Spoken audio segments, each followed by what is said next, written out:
Hey everyone, Beach out here, and we're back at it again, finishing up this clutch job. So what's going to be next is that we're going to be jacking the car up a little more, and then we're going to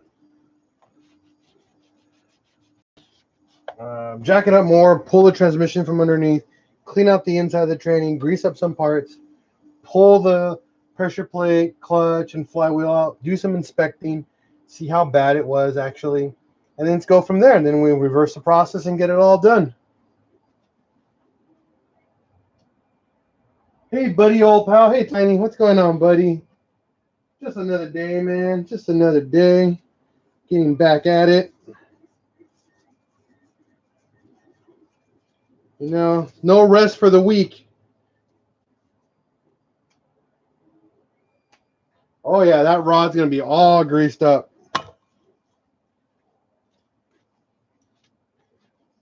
So we got a new clutch for the car, and we went through, I was going to go through Clutch Masters, but I decided to go a different route just because we're on a budget, and I'm trying to make this build more realistic for everyone. Instead of getting like free stuff or sponsored product, we're going to be a lot more realistic on the cost of what it actually costs to build this car. So we went with AutoZone, and which, believe it or not, we got a clutch from a company through them. It was actually their brand, Duralast, but doing some research on the part numbers, it's made by a company called Perfection Clutch, which is also Brute Power. 100% made in America, believe it or not. And reading up online, they are actually legit clutches for the price that we actually paid for. Um, so I'm very, very impressed. So I'm hoping that this clutch will hold up to the the off-roadiness that we're gonna give it. I'm trying to get this clutch done tonight. I don't know, depending on how my back reacts and all the pain. I had a pretty rough night last night with my back pain.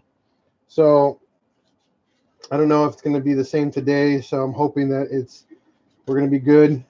Um, but we'll see. We'll see how this night turns out. Now, the reason why I wanted to finish it tonight is so I can drive it tomorrow. Do some minimal driving, nothing heavy. Because when you ever put a new clutch in a car, you got to drive it like a granny for a good while. So might as well start it because on Saturday we're gonna beat it to crap. So I might as well just try to do a basic break-in. Unfortunately, we're gonna break it in too quick.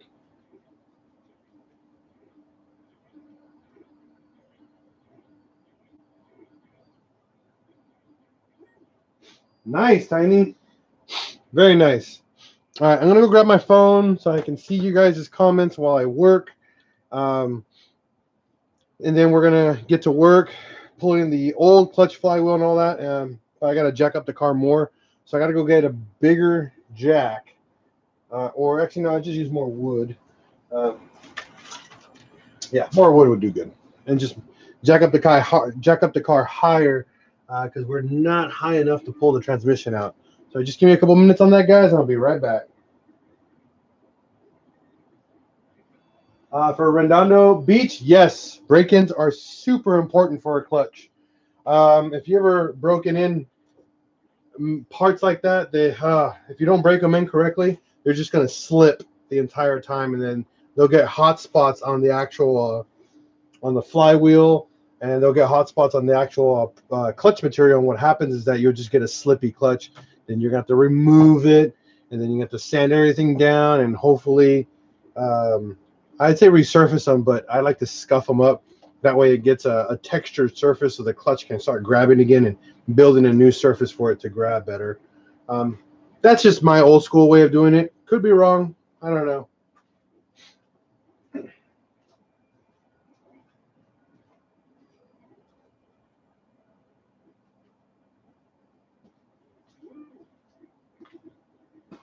Okay, so I did realize a problem here. The engine is on a jack stand right now, and if I lift it up,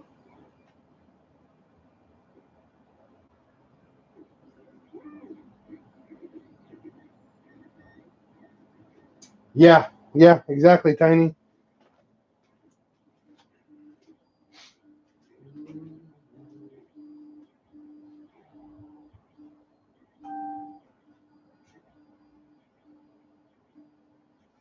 I'm just trying to get on my phone here, guys, so give me a minute.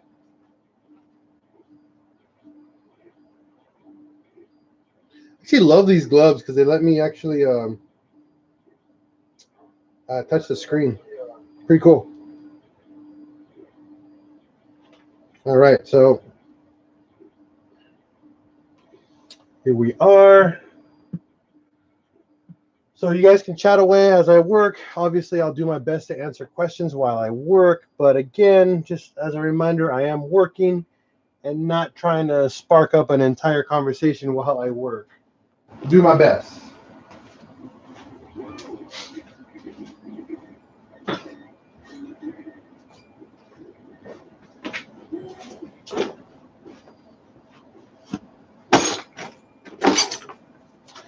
So one thing I don't like doing on these cars is the pressure plate bolts are very odd on OEM. Yeah, these are this is definitely OEM clutch on here because they use 12-sided bolts and they're very, very specific. You can't just use a standard socket because they're 12-sided, and I hate them. But when you go aftermarket, they're the normal style bolts.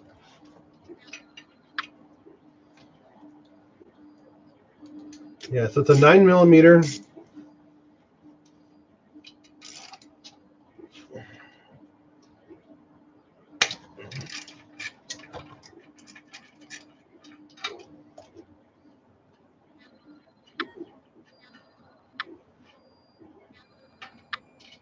$11.30. Yeah, see, you guys can see that. It's hard to tell, but yeah, it's hard to see. But these are like a 12-sided bolt. So I use a 9mm socket with actually 12 points in it. Works beautiful. So it's a good way of doing it. Never had a problem with this. Removing OEM bolts.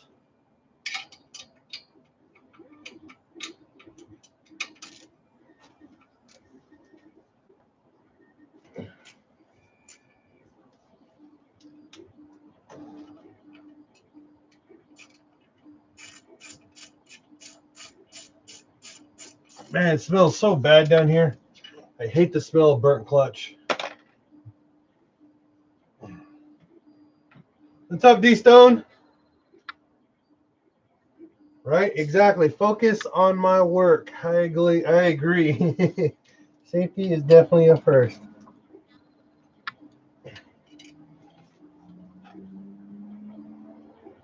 Jeez. All right. I'm going to go get a conversion. Be right back.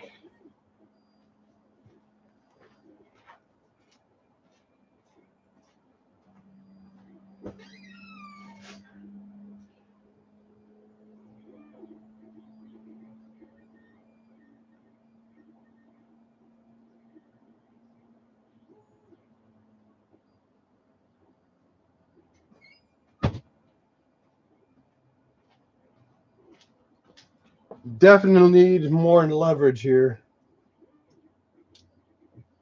That sucked.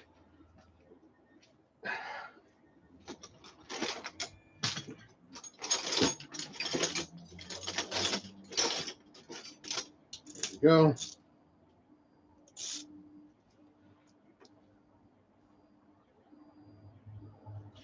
Yeah, transmission fluid is the number one smell I hate. Not transmission, but gear oil is by far the smelliest thing out there to me. Smells like just nasty sulfur. What's going on, man? What's going on, Jose?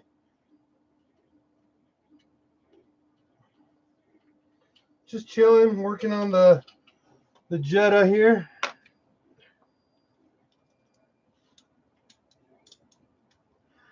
Trying to do a clutch tonight. We already pulled the transmission out, so doing all the the fun stuff now.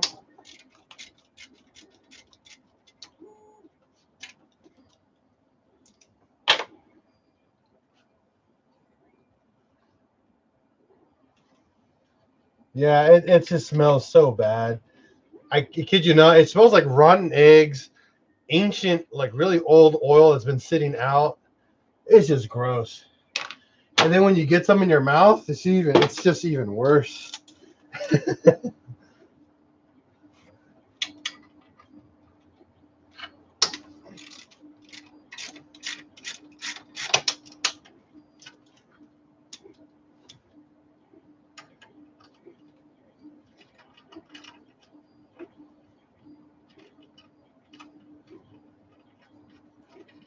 Hell yeah, dude. That's freaking dope. I'm glad that you were able to do that.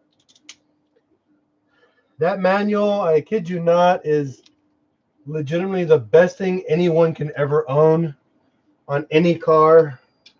And I'm glad that I was able to help you out. I haven't been there, been that fortunate. Yeah, right?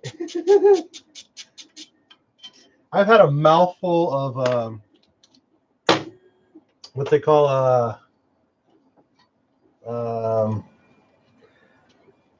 what's that not chemical, but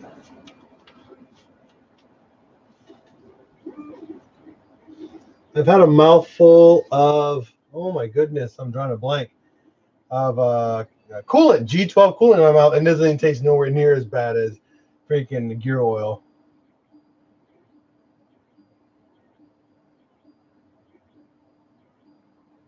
Redondo, you can use inner or outer diameter. It should be more than enough. The half-inch hose fits perfectly. There's still a lot of space when you cram it in there. You have more than enough space. The reason why we went half-inch, so it fits on the bottle when you squeeze it down.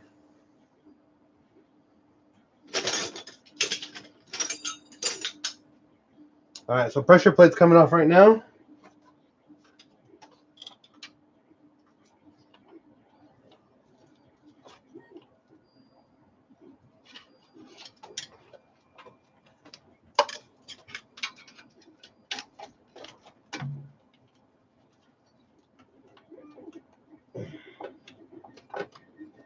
Oh, come on. I just got it off and it went back in.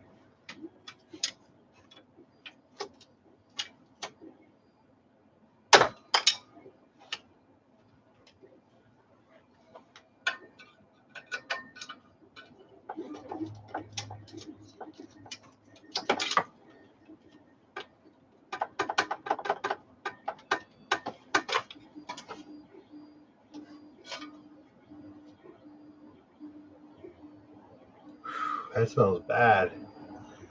Oh, oh man, there's a lot of stress cracks in here. I'm going to show you guys this in a little bit.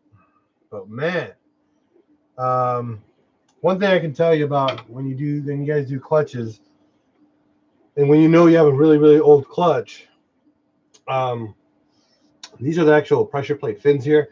This is what actually engages the clutch in and out when your car gets in and out of gear. These should stick out about another 1/4 inch. I say, yeah, about 1/4 inch and maybe 1/8 inch higher than they are right now. And I took them off and they didn't even move. That's so impressive. It's really, really cool. So there's that. Yeah, I'm going to give you guys a close-up on what these look like when I get there.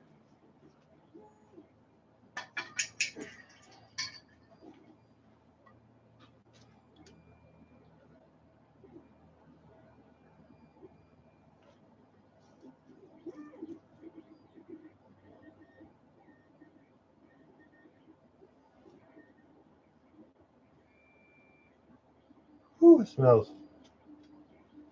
So, if you guys can see on the clutch here, number one, I can shift the material. It's like wiggly. So that means it's not even holding in place anymore, number one. Number two, you guys can see the clutch material is officially gone. These lines are pretty much getting ready to disappear. And you'll notice that they're really shiny Whenever you see a clutch material that's super, super shiny, it's what we call glazing. That means the clutch has gotten too hot, and pretty much it kind of like melts the surface and makes it smooth versus grippy. So that's another sign that your clutch is also on its way out.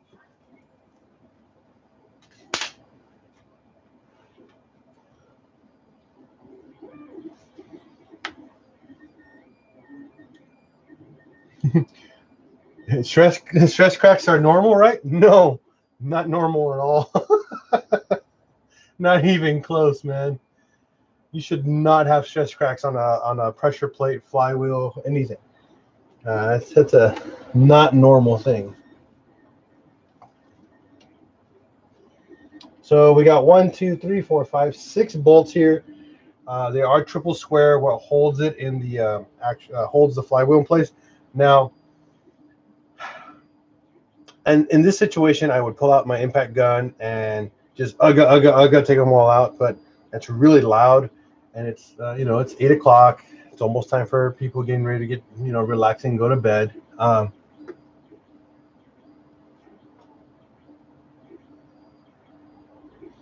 Redondo, 100% you can do it on your own, but you have to focus on safety is your biggest concern on doing a clutch on your own, because the engine right here is just floating. The only thing that's actually holding this engine right now is a jack stand underneath, and that's all that's holding this engine up to prevent it from falling. Right now, I'm actually going to jack up the engine and put more pressure on it with doing an actual jack and a piece of wood. But if you didn't know what you were doing and you're doing this on your own, you have a potential, number one, damaging or dropping your engine really badly and destroying it. If you don't know what you're doing, that's why I do these sessions live with you guys, because 100% you saw me doing this by myself. So anyone can do it. You just have to take your time and focus on your safety, and then the safety of the engine second, before you start taking things apart, thinking about what can potentially happen if you did something wrong. Give yourself a safety measure. If, say, the engine decides to drop, have something else in its way to prevent it from dropping all the way down and destroying it or breaking something. There's the little things you have to factor in. That's why I love doing these live sessions, because you guys can see that not once did the engine fall on me or fall down on its own. We always had everything under control. And this is all by myself in a driveway. I'm actually outside.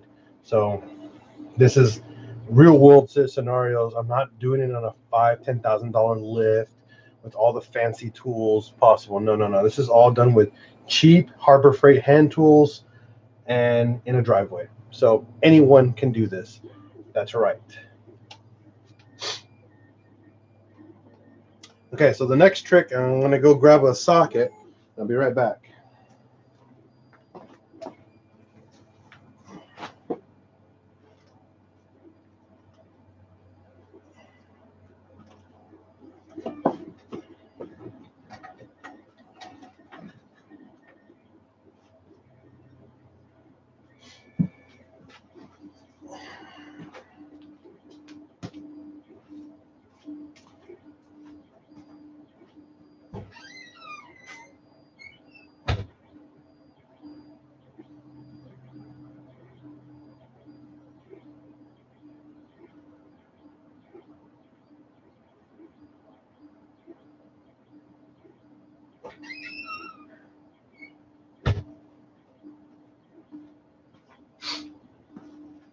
Now, this right here is a 19 millimeter 12-point socket. This is probably one of the most valuable sockets I have in my toolbox. It's also one of the cheapest. It's a Pittsburgh Harbor Freight brand. Cost me $20 for a set, but I love this socket to death. This socket actually helped me build my motor, because this socket bolts on your crank bolt, and it's very hard to find a 12-point version of it in a 19 millimeter. So Harbor Freight carries it. I love it, and it's a really, really good tool to have, and it's in a 1/2 inch, so I can use a breaker bar. I'm going to show you the cool trick that I discovered once I find my breaker bar.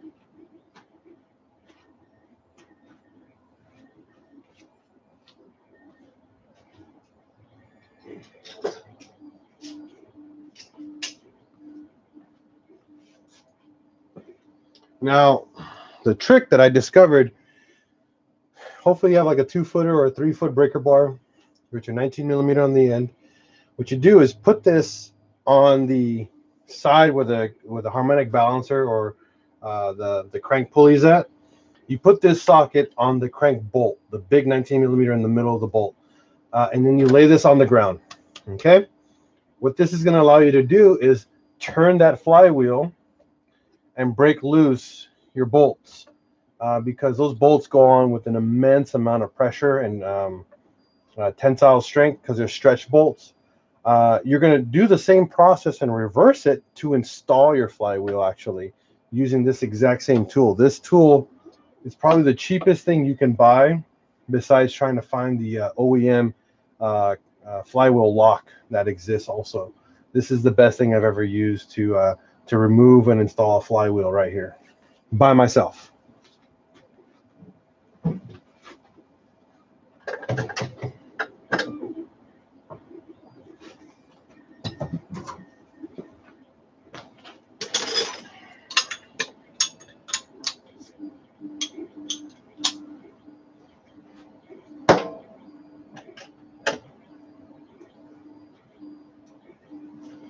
So now that my tool's on there,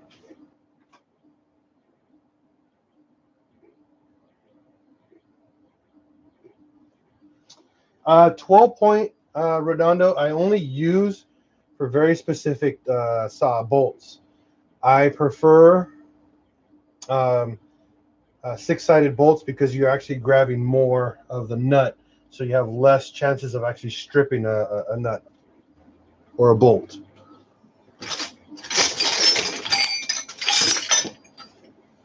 All right.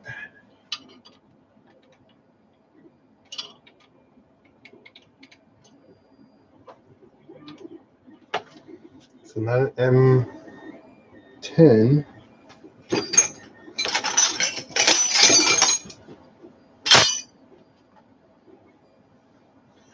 forgot what size they are. I think it's the next size up, M11, I believe.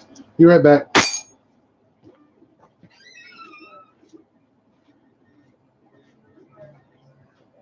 Why are you working on the car? I don't work on the car. You gotta go to sleep. See you tomorrow morning, okay? Hey.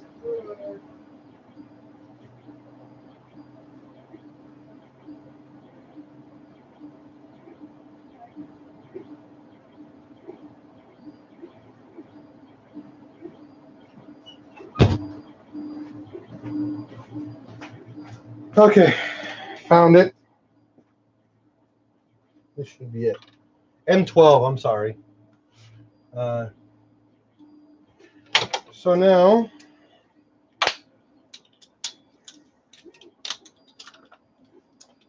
we're gonna start on top.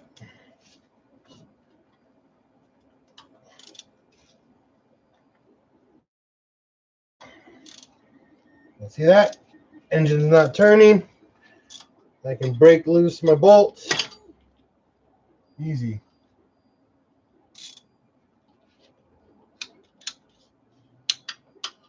So I'm gonna use an extension on this. Not a big fan of extensions, but they do help when you're in a pickle.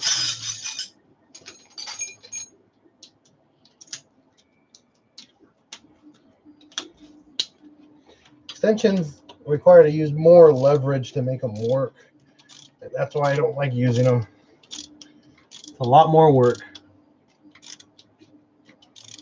Yeah, 6-point sockets is what you need in a toolbox. 12 points are convenient, but they're not the best thing to have, in all honesty, because there's other problems that can rise up with the 12-point, and one of them is stripping your bolt or your nuts. No one likes a strip bolt or nut, so this is going to be very time consuming, by the way.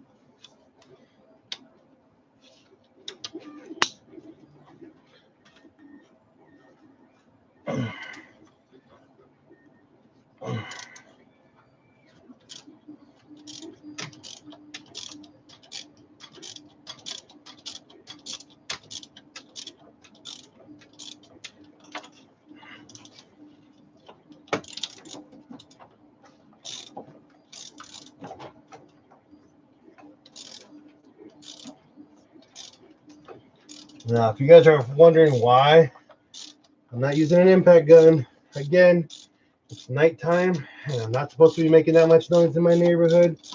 So, hand wrench it is. Yeah, I gotta respect my neighbors a little bit.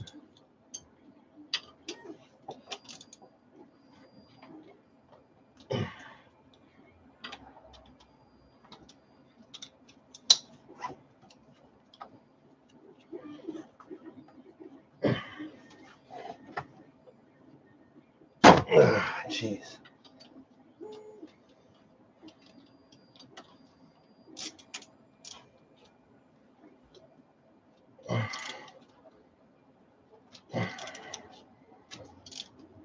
Another reason why I hate 12 points.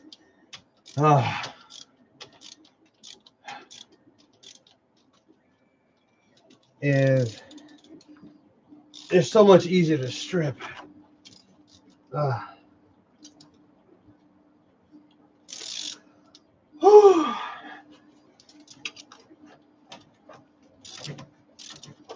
We're going though. It's cold tonight.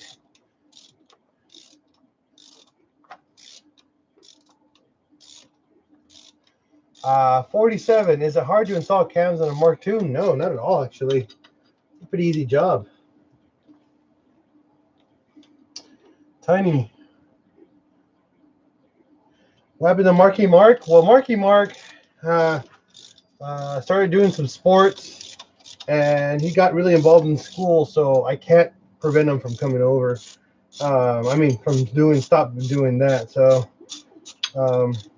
but he tries to come on the weekends, but his school work prevents him, and the sports. He's actually playing basketball, and you know what? I'm really proud of him. So, I've been still talking to him, and he shows me his report cards, and I give him money.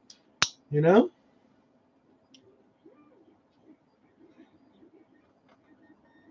No. If you rotate the crank on the opposite direction by yourself, it won't damage it. If the car was running and did that, yeah, you can damage it. But if you do it by hand, it won't damage it.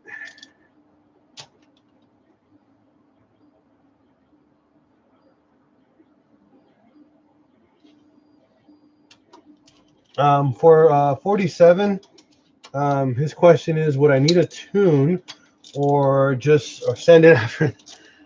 I always recommend a tune. Whenever you get cams or something that definitely contributes to your air and airflow in your car. If you're gonna do cams, please invest in a good intake and an exhaust, some good headers to benefit for the extra flow. Because if not, you'll have a lot of back pressure in your motor, and that kind of will give you a loss in horsepower, but more torque. But you have a risk of burning your valve because it's going to get hotter with more back pressure. So there's always pros and cons to that. So personally, get cams, get a good intake, get a good exhaust, get a good exhaust manifold, a full exhaust system if you can, some headers and a full exhaust system, and then a tune. Yeah, and you'll definitely benefit, especially to what is it? What motor is it again? What did you have? 47.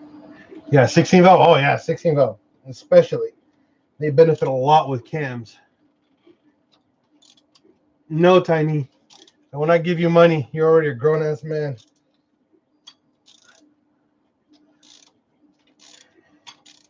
Get your own money.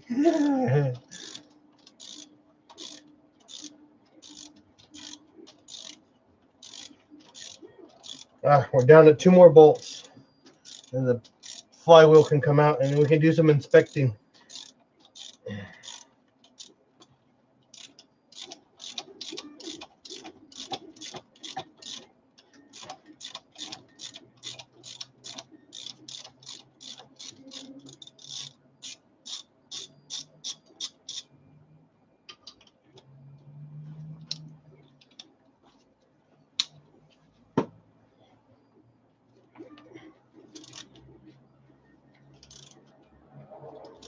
No problem, Redondo. You have yourself a good night, sir. Thank you for tuning in for the time you were here.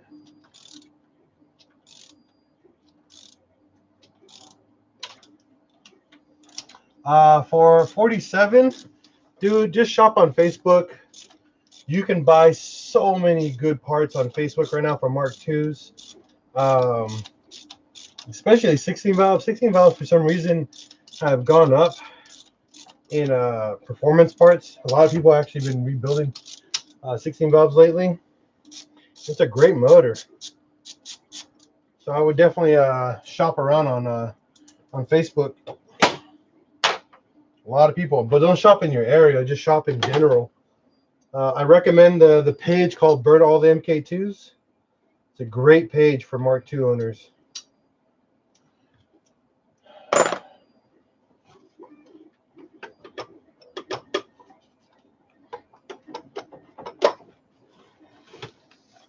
All right, flywheel's out.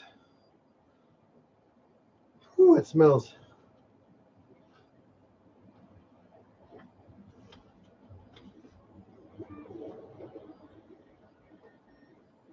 I'm checking it out here. All right, so let's go do some inspection. Yeah, I agree also with Tiny. Put a VR or a 1.8T, buddy. I'm gonna go put this in the garage, and I'll move the camera right over so you guys can see it.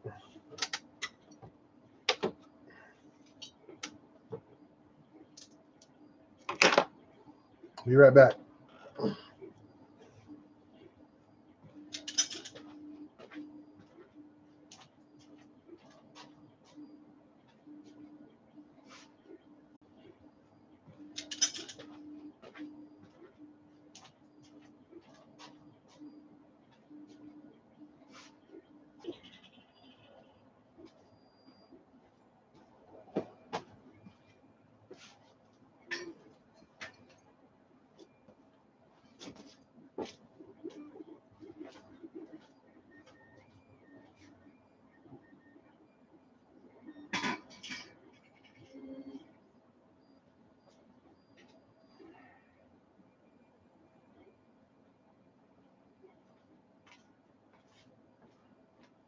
All right, I'm gonna move you guys over. Give me just a minute.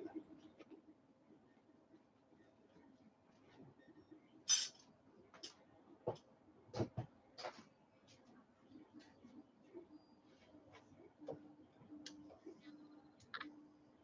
gonna put this to charge.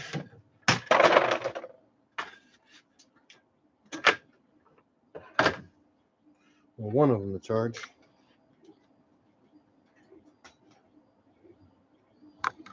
All right. Here we go.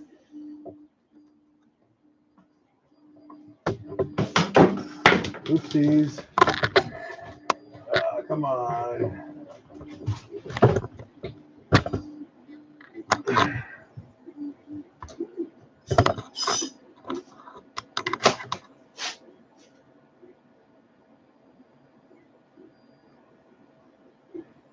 Hey, I just did a frame notch on my MK4.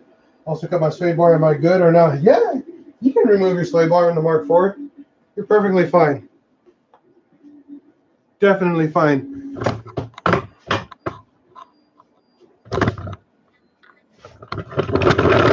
There we go. I get you all up and close, so give me a minute, okay, guys? So I want you guys to see what I see all up and close and personal now, so you guys can enjoy this with me. There we go. Hopefully that helps. Okay, so I'll explain what you guys are watching here.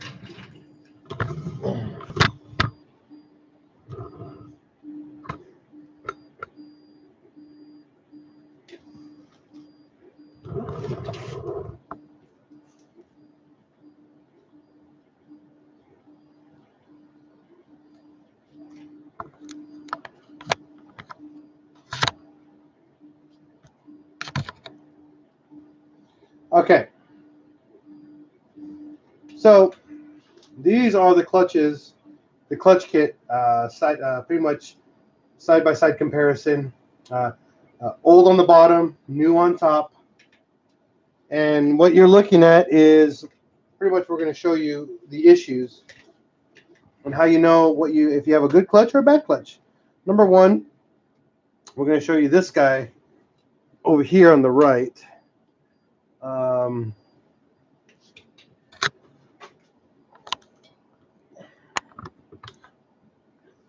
What's going on here?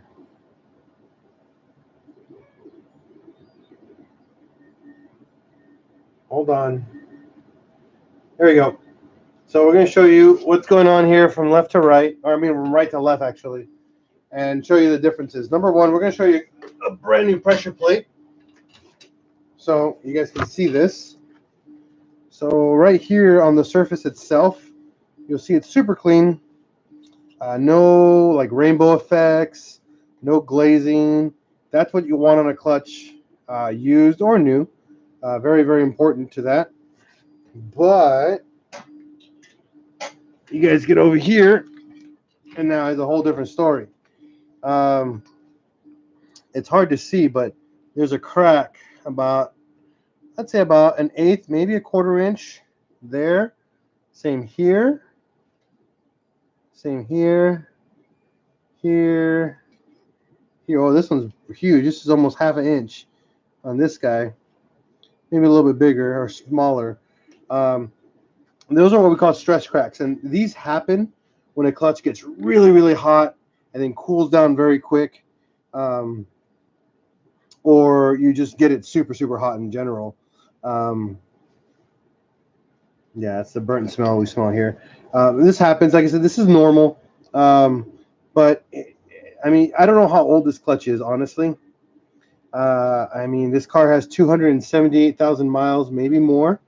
So this might be the original clutch. Whoever owned this car, I mean, probably drove it like a grandma and took care of it.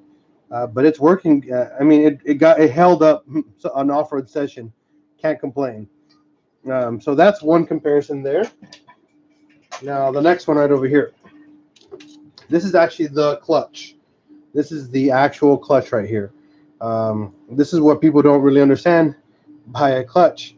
This is actually what grabs and spins the actual transmission from the engine. Here, well, number one thing, I can shift the material. This should not move, and this is like it's loose, so we know for a fact that's already on its way out. Number two, these little rivets right here are pretty much almost touching, so that's another sign that this clutch is almost completely gone. Another really good sign, if you look at a clutch, if it's really shiny, like it looks like a mirror almost, that's a really good sign that it's on its way out as well, or that you rode it too hard and you got glazing. That's a really important feature. This actually happens on brake pads as well. This thing called glazing, and that's when you ride a set of brakes too hard, and they get super hot, and the material legitimately like kind of melts and turns like to a glass almost, and so you lose some of your braking potential or your gripping power with the clutch. Okay. Now over here is a new clutch. So on this, number one, the material isn't shiny. I mean, there's a shine to some of the stuff here, but it's not like as shiny as that stuff over there. The little grooves on the actual clutch are deep, so that's really, really good. The material isn't loose, and I can't shift it around, so that's also super important. So this is very good. What I like about this is that this clutch right here has it labeled where you need to put it on. If you're a first timer, usually the flat side goes against the flywheel, and then the part where it sticks out is what actually goes on the side of the pressure plate. So this is really cool. I like that how that's labeled that way. So it's really nice. So very, very nice clutch. Now your flywheel. Oh, I'm not gonna hold that up. That sucker is heavy. So a lot of things you need to pay attention to a flywheel. Right here, number one, it's hard to tell, but I'll try to show you. It's heavy. There's kind of like a rainbow effect. I don't know if you guys can see that. It's got a lot of blue, red in it. That's what we call pretty much overheating, running the clutch too hot. It's already got a stress crack here. That's a little over half an inch maybe. So that's already pretty much, that's the end of this flywheel. Yeah, the end of this flywheel. But there's a huge ring right here, rainbow, and that's another good sign.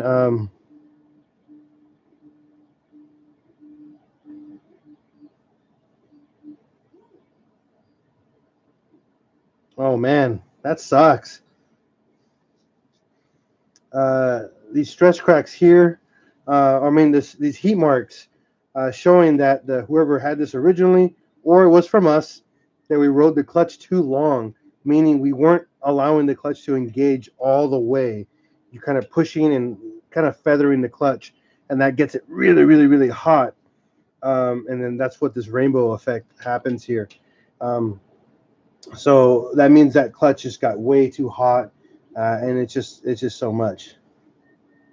What's going on, banging? Hey, hey, hey. Another thing is, this is what we call a dual mass flywheel, meaning it's actually a two-piece flywheel. And the reason why dual mass flywheels exist is to absorb flywheel chatter, to absorb the flywheel vibration.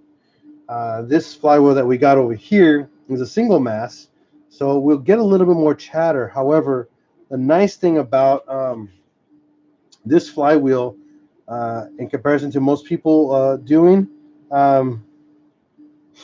is this is actually the same weight as the dual mass. TDIs, I spoke to my buddy Chris from Kerma TDI and asking him if I should upgrade to a lightweight flywheel or staying with a stock weight style. He highly recommended going to a stock weight flywheel due to the fact that a stock flywheel kind of diesels don't like lightweight flywheels because they chatter more because of the torque. So we just stuck with that, and I followed his recommendation. So we got a single mass, same weight, which is 21 pounds on both sides. So they're both 21 pounds, but this is a dual mass, which means that you can shift the inside. You see that? I don't know if you guys can see that, but you can shift the inside of that. So when you engage, this goes bonk and grabs, and then it absorbs the impact of you engaging the clutch, which number one, gives you smoother transitions per gear. Number two, less chatter or no vibration with the engine or driving in general, even at high RPMs. So it's a really nice feature, having a dual mass versus single mass. Downside is it doesn't rev as fast, so that's why we're going to single mass, faster revving. Don't have to worry about it. We don't really care about the vibrations. It's like whatever it works, it works. So just wanted to give you guys a cool breakdown on the flywheels. Now, if you had a gas car, a lighter flywheel is a much better choice due to the fact that you rev faster, you build more power and boost faster and stuff. Hold on here. Enjoying not having C-boot. Awesome, banging. You fixed it. One more quick question for Redondo. Should the harmonic balancer be replaced when I replace the clutch in my GTI? No, don't replace it. You don't have to. Tiny, man, I was thinking whenever I take my car to you, so we can do the lower control. I'm also adding brakes, maybe an oil switch sensor. Sure, why not, man? Let's make a day of it. Definitely down. So now, I'll give you guys a quick breakdown on pretty much the bad and then the good. And so now it's time to do the install. Now, one thing you guys have to understand, never, ever reuse any of the hardware that comes with your old clutch. Okay? Use new hardware. See here? All brand new hardware. New bolts, new nuts. You got that? There's absolutely no reason for you to reuse them because number one, dangerous and unsafe. Number two, you have a huge chance of destroying your engine or your transmission for any reason. Right, Tiny? I love shiny new parts. So I'm just giving you guys that advice right now. I had a heated argument with someone, and he says it never, blah, blah, blah, this and that. This was a while ago. And again, in none of my videos I've ever done and told anybody to reuse flywheel or pressure plate hardware. Never. Due to the fact that it's extremely unsafe. Now, there are some situations and scenarios where I have reused certain bolts on the engine. For example, like the motor mounts, I've reused some of those bolts due to the fact that we've been waiting for parts. Not because I wanted to, it's just, you know, exactly. Never use grease or oil on the clutch. That's correct. So things like this, you guys, you know, if you guys don't know or just going to go and just send it, download my Bentley manual. It walks you through everything. Be smart, man. It's just not worth your engine or your transmission or someone's life. You know, it's not worth it. So besides that, I'm going to get back and let's get back to work and get this guy all taken care of.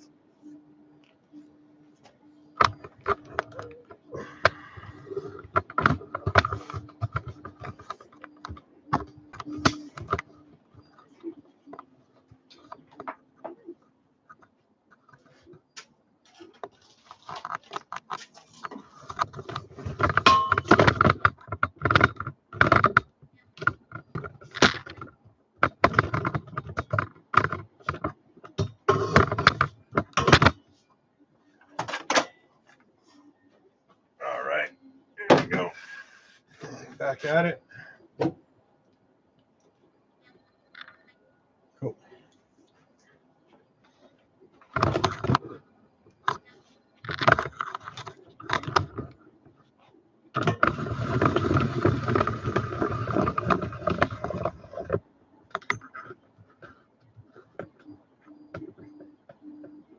Yeah, you should feel bad, Tiny. Sorry.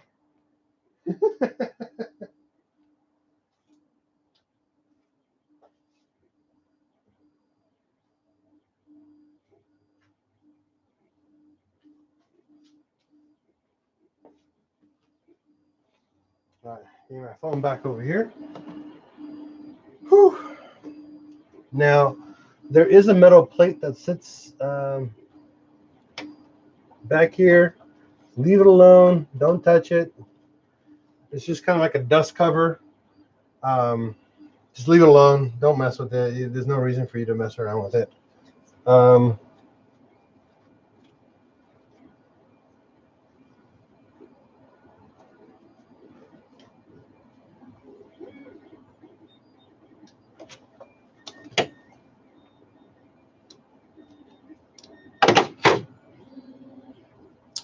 So the first thing you guys need to do is, number one, your flywheel install.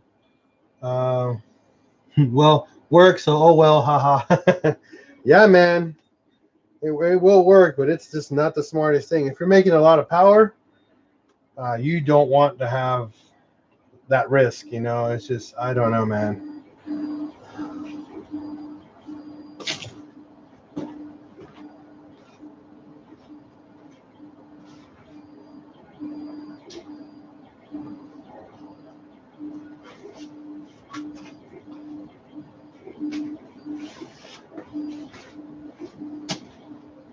So now, new flywheel. Looking at it and from underneath here, hopefully this is the holes that I need to do the alignment with, because I don't have a lot of light, so it's hard to tell if I'm where I'm supposed to be.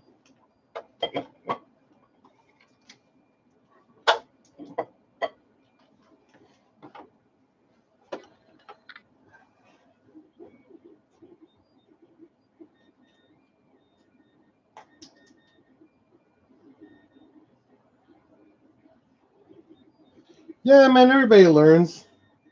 It's all about learning.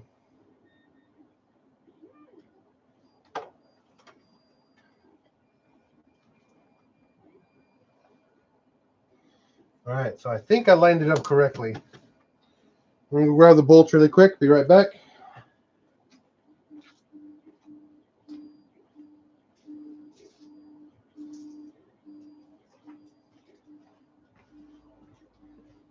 Now these are stretch bolts. They only go in, remember,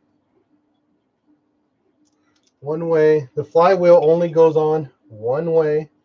There's no, it's literally virtually impossible to put on a flywheel incorrectly. I'm just telling you guys that right now. If you put on a flywheel incorrectly, I don't know what you did, because it's legitimately impossible to do that. They're designed for that reason, to go in only one way. Number one, for balancing. Number two, for simplicity and making sure timing is done correctly, because there is actually a timing mark on them. They have timing marks on them, so on the flywheel, so you know if you're timed on this side and on the other side. It's another way of doing a timing job on these cars. So be right back. I think I need a 16.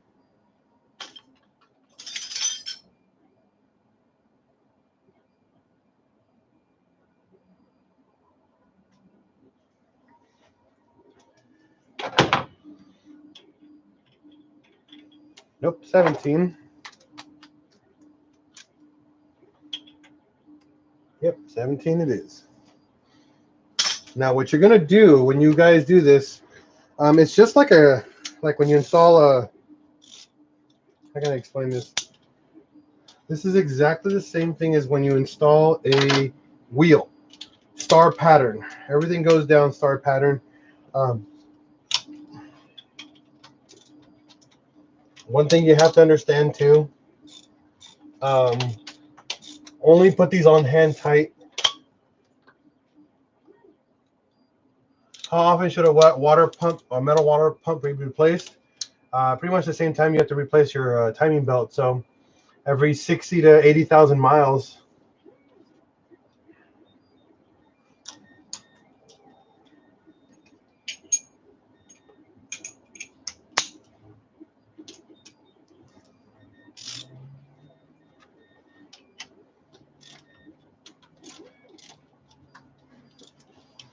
As long as you're using factory coolant, coolant spec, you should be fine. Oh, that blinded me.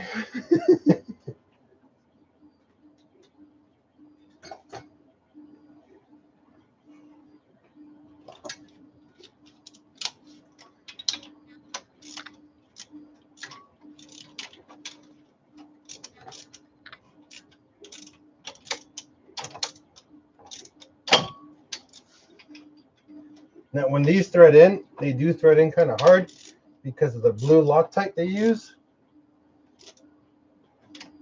No, it doesn't make a difference. The whole point of the metal impeller is just so it doesn't break like the plastic ones. The plastic ones tend to break off and get stuck in the motor.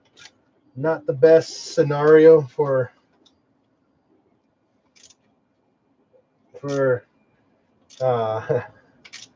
anybody. The metal ones tend to not break unless you buy cheap Chinese ones. Then they pretty much fall into the same category as the cheap plastic ones.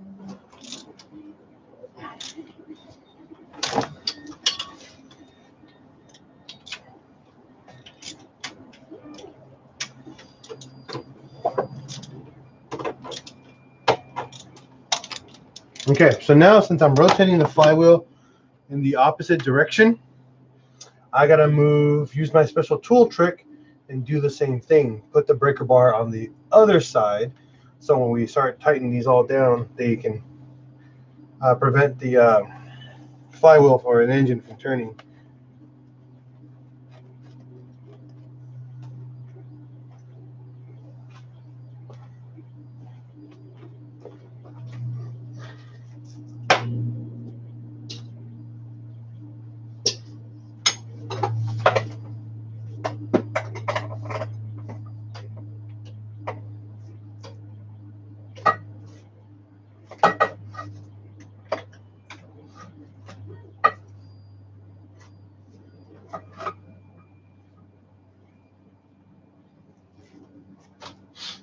All right, lock the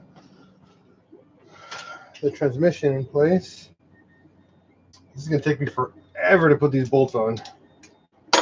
So annoying.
What's going on, Tico?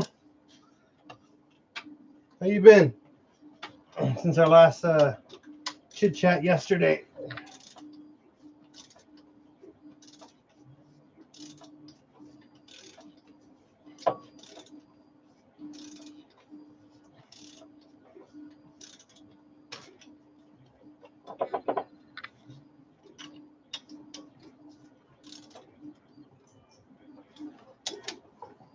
Okay, bolt number 1 done.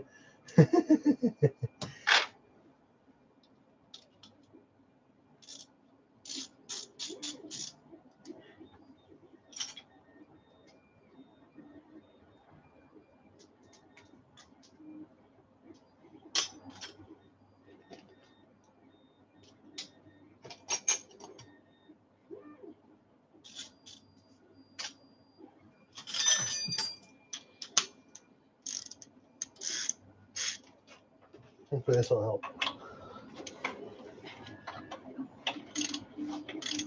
Pull out my 1/2 inch. Banging, listening to wrench while picking grease boot out of my nails. Funny. He's got 100 grand underneath that. I wish I had $100,000 underneath this car. More like 100,000 pennies.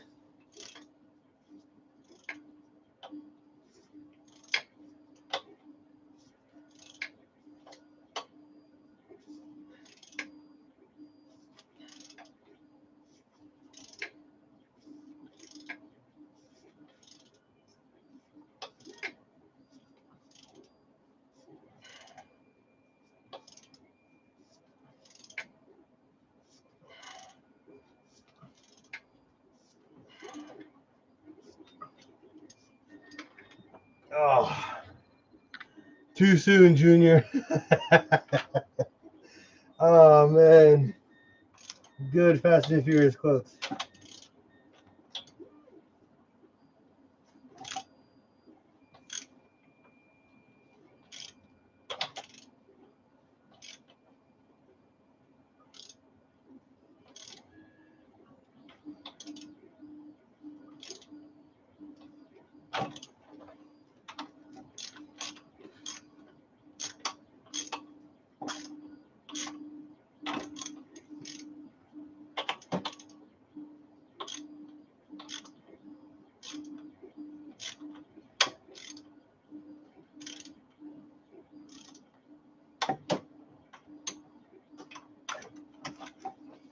Ah.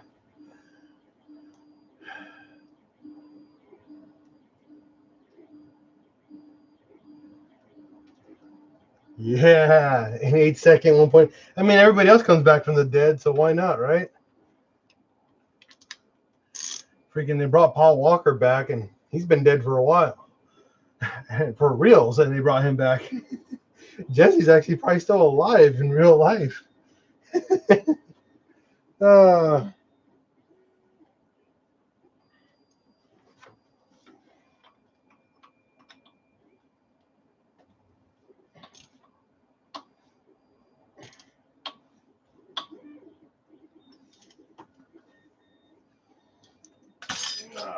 this socket did better for me.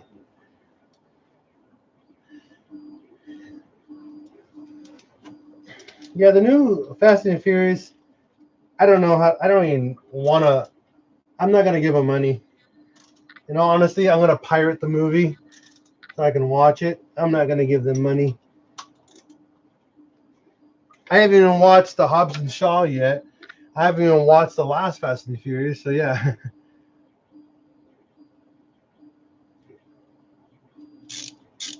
Oh yeah, dude, we're definitely gonna go around checking out other cars.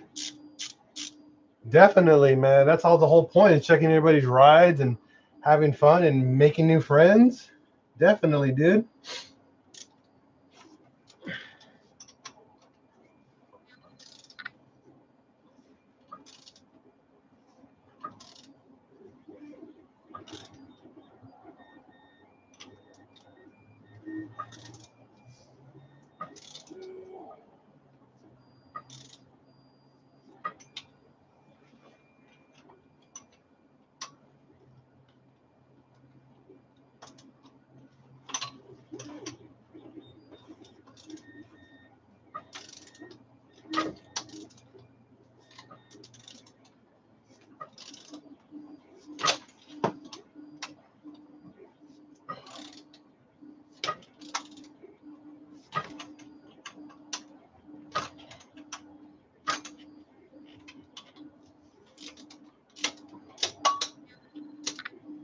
This is one thing I hate about blue Loctite. It makes it so much makes it so much harder to put new bolts in. It just sucks. So much effort to put in these bolts, and it's just not cutting it right now. Especially with my bad back. It's not the best case scenario. So I'm thinking here. Thinking. Oh, let me see here.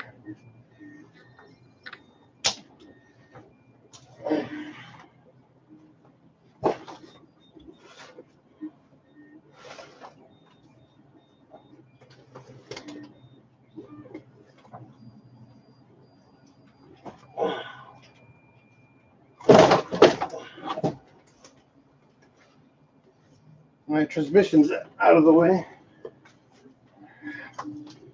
Maybe going from underneath will be the best option. Whew. What's going on, Will 25? Just putting in a new flywheel here.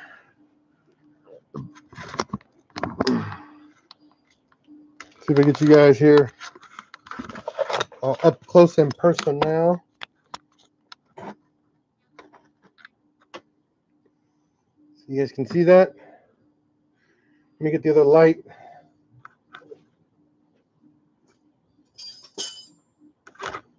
Should be good with the other light in there. Give me a moment.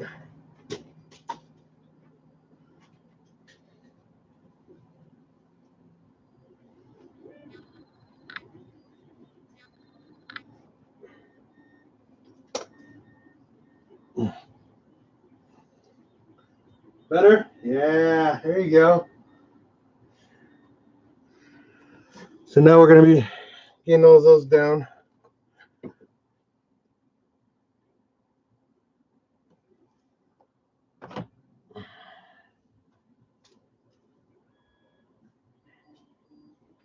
There we go.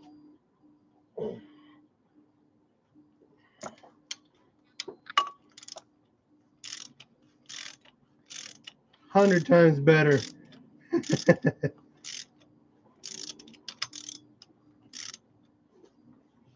I feel like I can get stuff done now.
All right, now everything is just snug.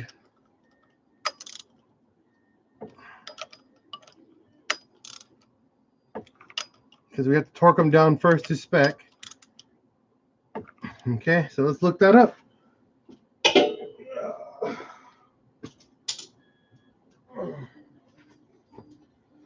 Whew.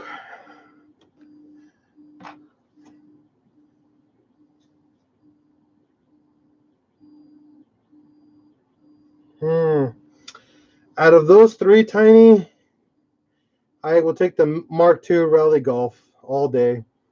The lines on that car are just done right.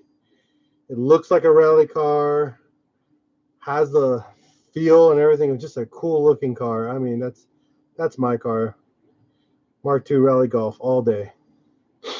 All right, now that flywheel is now all the way set. So now we're gonna go grab my Bible and find the torque specifications.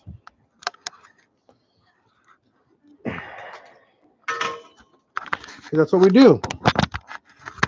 We do it right once, not twice.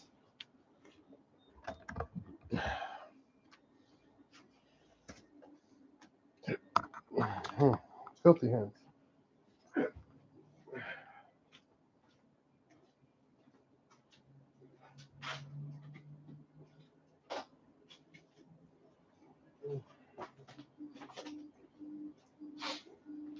All right. So, fuel injection diesel engine. Let's see here.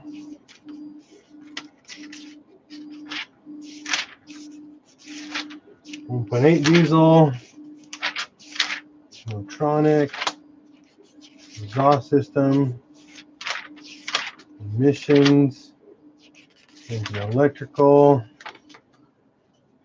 clutch. There we go. Clutch assembly. All right, so servicing the clutch. Obviously, we don't have these tools to lock it in place. We do everything on a budget, so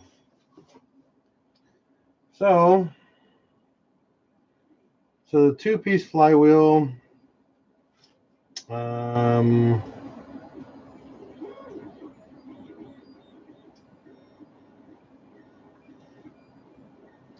So these number 4 are the pressure plate. I don't know why they call this on the flywheel. More than likely it's pressure plate 2 flywheel, which is specifying if it's a single flywheel, 15 foot-pounds, okay? So we are using a single mass flywheel, so we have to tighten these bolts down to 15 foot-pounds. Okay, so that's one part. Now let's figure out the actual flywheel itself. Let's see here.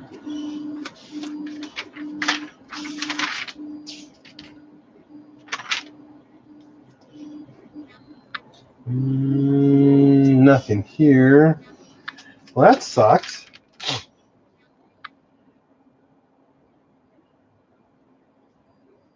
So 13A and 13B is what it's under. Good thing we have that. So we're going to go down to 13. Here we go.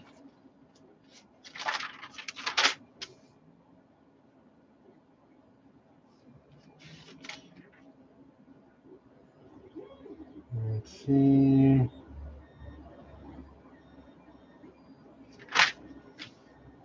Nope. Nope.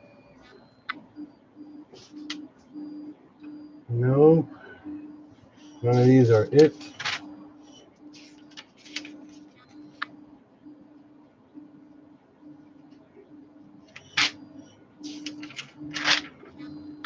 Here we go.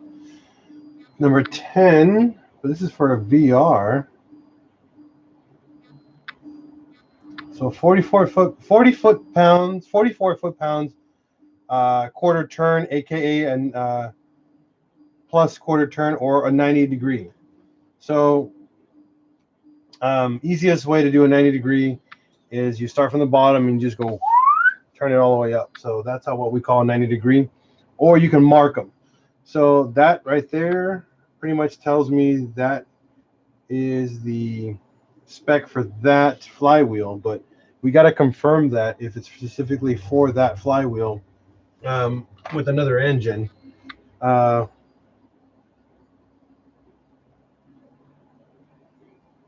will still take the Rally Golf. Tiny. So we got to confirm that because this, like I said, this is a VR6 flywheel, so it's very different than a 1.9 or 1.8. So this is all, there you go, 1.8.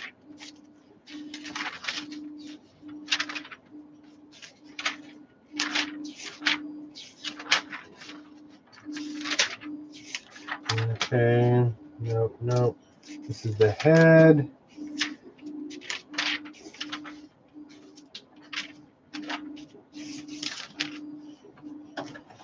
Go back.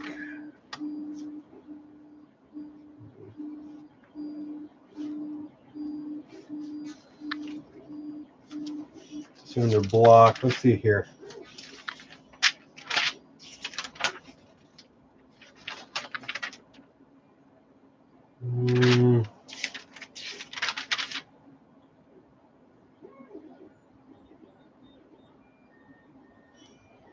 Number 3.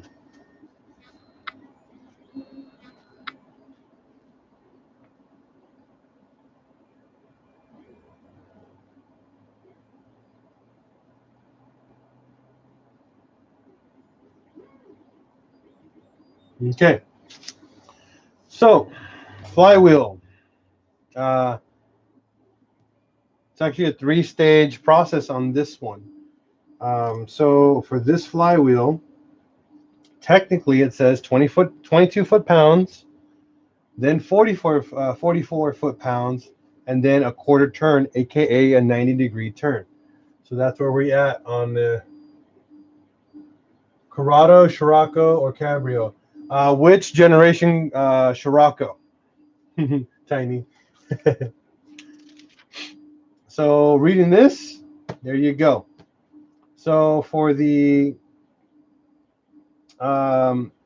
pressure plate to the flywheel, we're at 15 foot-pounds. From the flywheel to the crank, we're at 22, then a 44, and then a quarter turn, aka a 90-degree turn. What that means is that where the bolt's at, depending on where you want to do it, you can do from the top, the bottom, or the middle. You got to do a full rotation, not full, half a rotation. So from here, if you're from up here, you start up here, you got to do a full turn, 90 degrees to the bottom. That's a full 90 degree. A quarter turn on the bolt itself, you can mark it, put a mark on the actual bolt, and you can see how far it turns. Now, what you guys can do, since these are exterior bolts, you can actually see them. You can go get what's it called? Some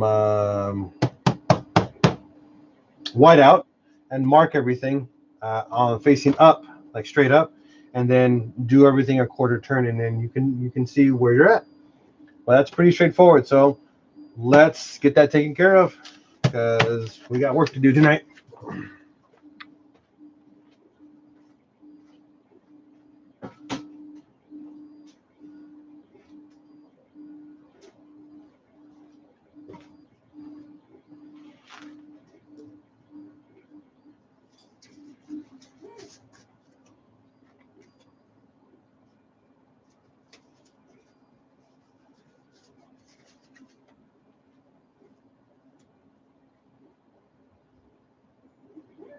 So Scirocco, I mean, if it was a Scirocco, like a 2012, 2013 Scirocco, that's what I would get. Okay.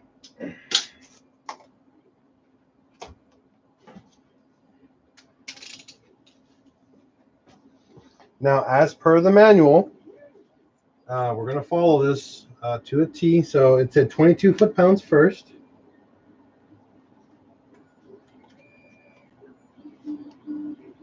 That's 15, 20, 21, 22.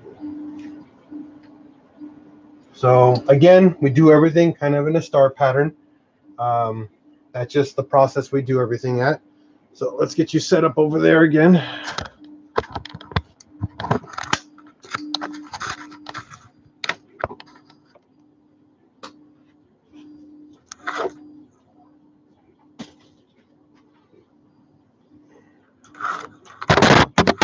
Whoa! Camera down.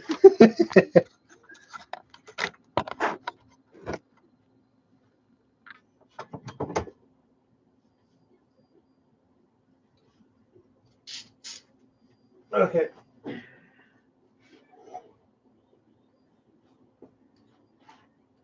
All right. So we gotta go 22 foot-pounds. 22. 22. 22. 22. That's 22. 22. All right. Well, that didn't have much effort. Now we got to go to 44.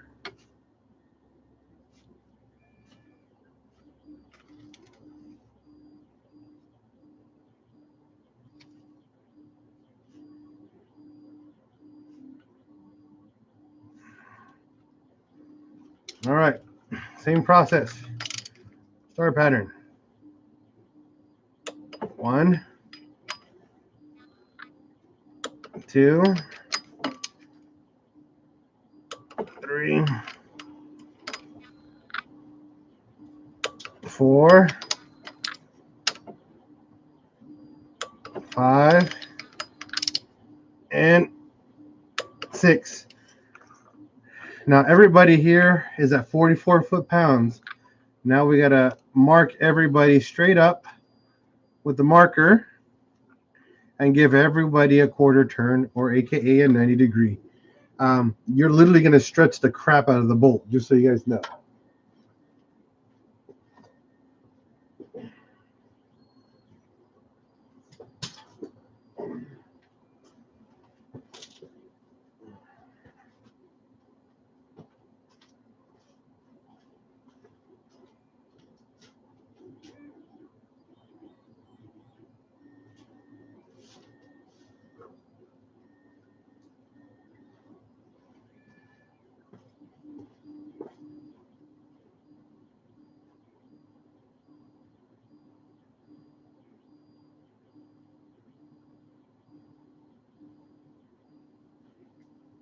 Yeah.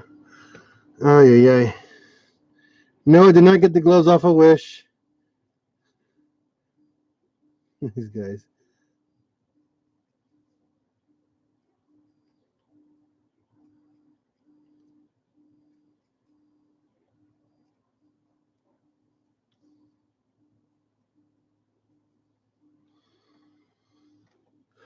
All right.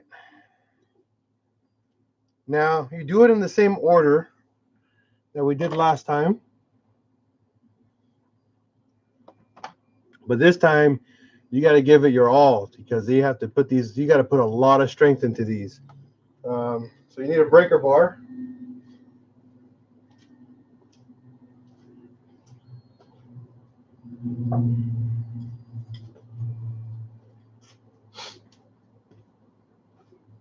And a 17mm socket.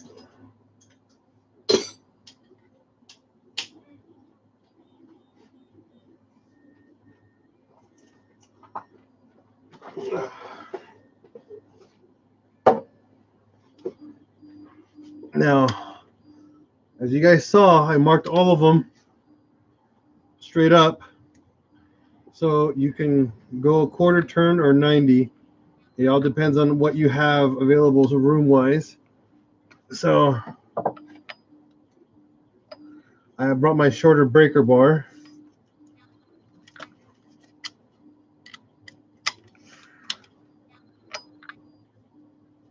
And then you literally just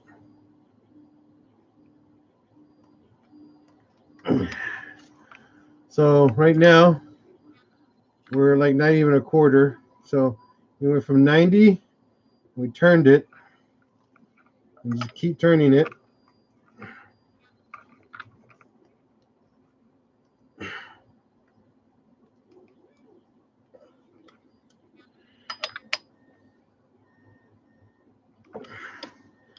And then there you go. From here to here is a quarter turn. So that's 1. Now we're going to work our way over here. Remember, it's a quarter turn. So if I did this 4 times here, 1, 2, 3, 4, that's a full 180. But with a ratchet, when you do a ratchet quarter turn, it's like almost a full 90. So I know it's kind of weird, but that's just how it works.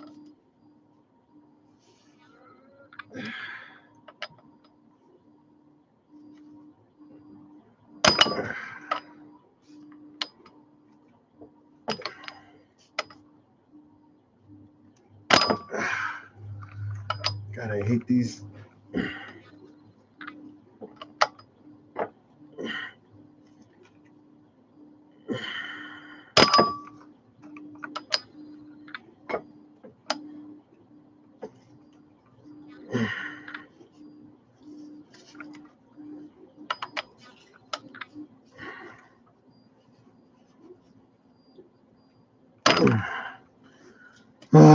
Not even close. And the reason why it's making it so hard for me is because the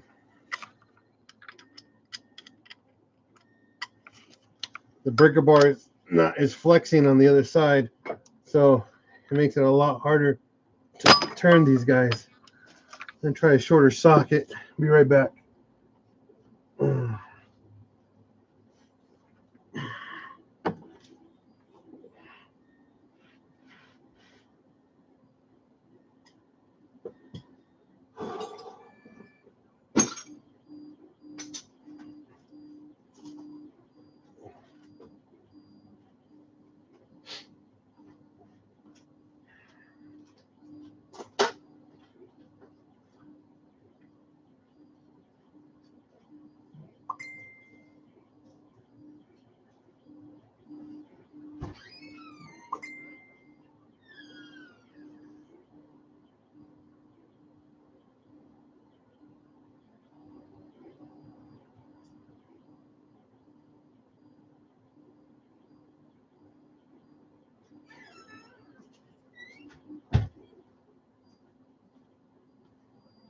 All right. Hopefully this works out better.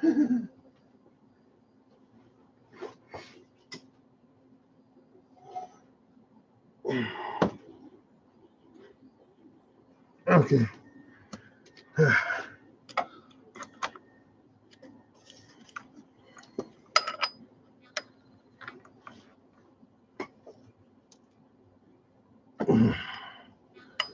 Just like a millimeter left. There we go. Okay, 1, 2.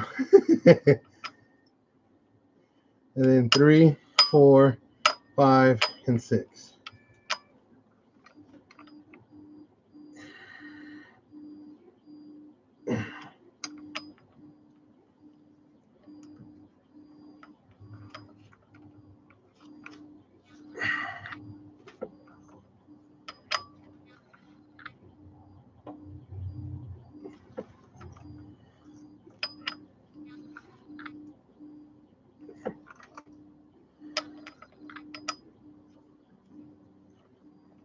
So 1, 2, 3, 4, 5, 6.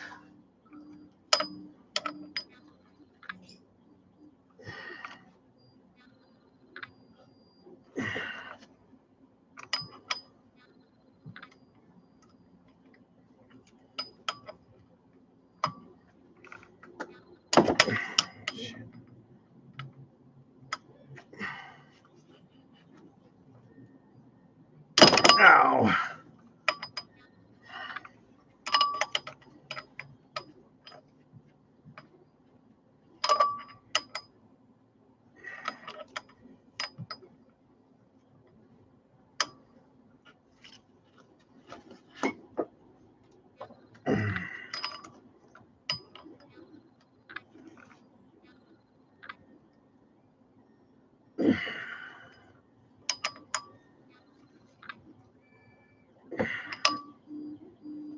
So 1, 2, 3, 4, 5, and then 6.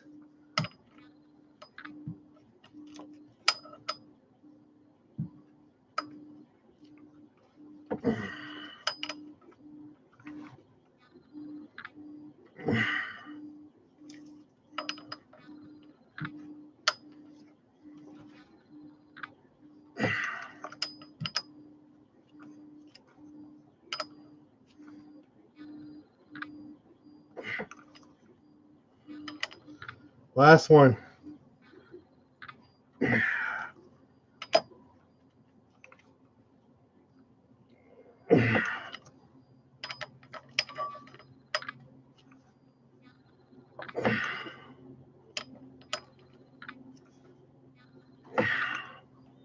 All 6. All done. Whew. Man. Talk about pain.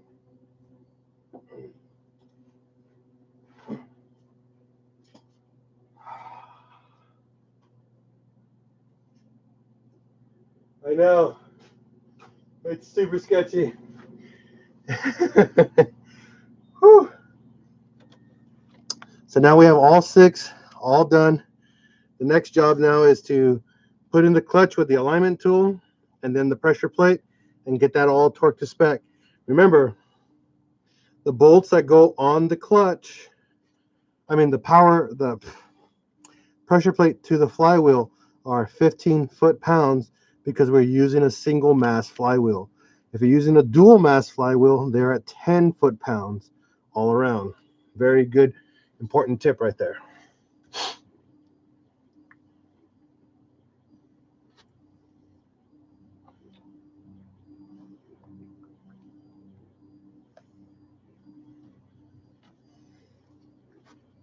All right, now I'm going to go get the pressure plate flywheel.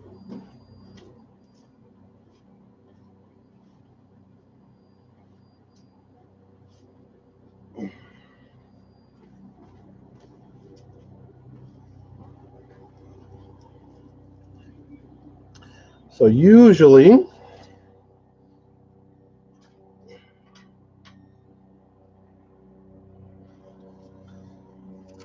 you get your alignment tool here.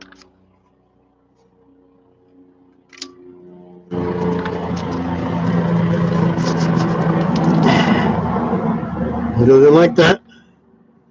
Now, in all honesty, the alignment tool is honestly like a joke. I've never, when I pull them out, for some reason they still fall, but once they start spinning, they line up themselves. So I don't know. Whatever, it works.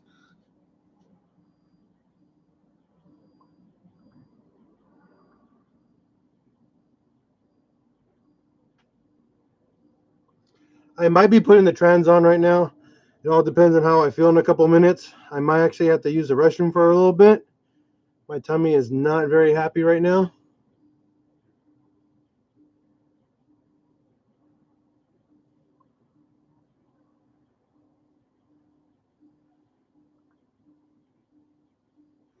So actually, I got to use the restroom. So my body is not the happiest right now. So I will be back. I'm going to end this session and come back in a little bit. Okay, guys?